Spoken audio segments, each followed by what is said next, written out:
Is seeking knowledge an obligation if there are no scholars in my locality? And the simple answer is yes, it is an obligation. So there are two scenarios here. The first scenario, by the grace of Allah subhanahu wa ta'ala, there are many, many sources and many, many means to learning what is personally obligatory for a person and for a community to learn anywhere in the world. There could be a person sat in Chechnya, and he can learn from someone halfway across the world. So, if there are no scholars in your locality, you sit online and you study. If there's no means for you to do that, which is pretty difficult to believe, but let's say it is the case, then you would have to study by traveling. You would have to move. You'd have to save money, go to a place and study. I'm not talking about to a scholarly level, just enough to get your deen functional, and then those who are your dependents, your wife, your children, so they can practice their deen. But this is a very, very rare scenario, this latter one.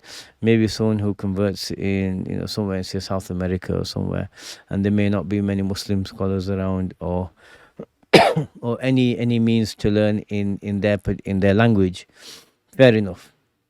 But generally, even if there are no scholars in your locality, it is obligatory to learn. Traveling to learn and to study is one of the most beneficial things you can do. Traveling for the sake of Allah, to whether it's to go to perform an umrah or to go and reflect on say, the graves of, righteous people. The Prophet told us, sallallahu alaihi wasallam, that the grave is either one of the pits of hell or one of the meadows of paradise.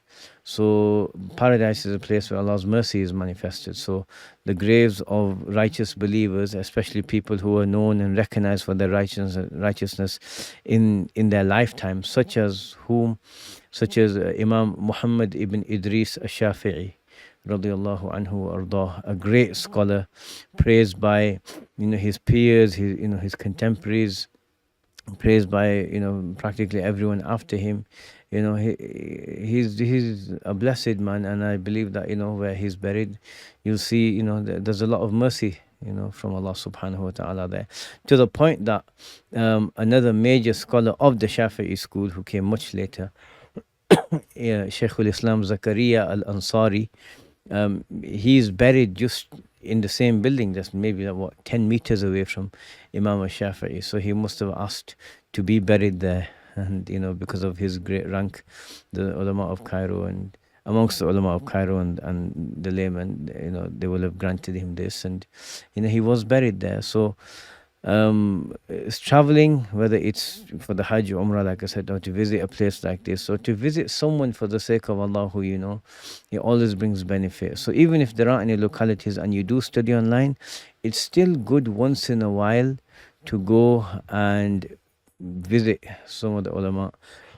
Like something most people in the West can do easily is, if there's a notable visiting scholar, especially the senior scholars, ulama, who are senior in knowledge and in age. These people are usually their bodies might have aged, but they're usually in their prime when it comes to their knowledge, and when it comes to the benefit that they can give to you. It's a good practice to go and visit someone like that. If they're coming and they're going to do a talk or an event somewhere, then it's well worth attending. That traveling for the sake of Allah will bring you a lot of benefit. La ilaha illallah Muhammad Rasulullah.